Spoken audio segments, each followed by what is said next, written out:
El primer premio profesional, el mejor profesional de esta edición es para Merendero de Covadonga.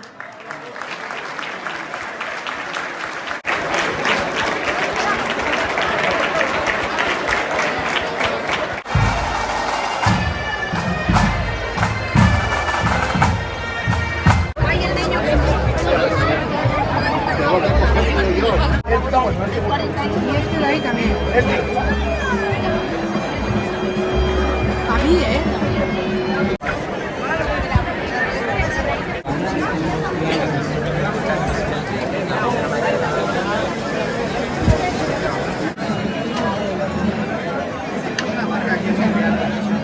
Sin huevo.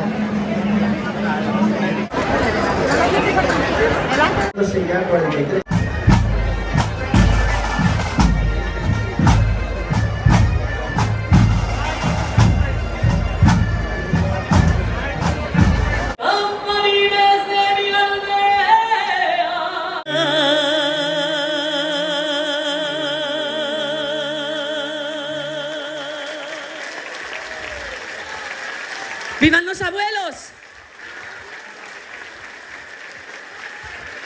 Muchas gracias. Muchas gracias.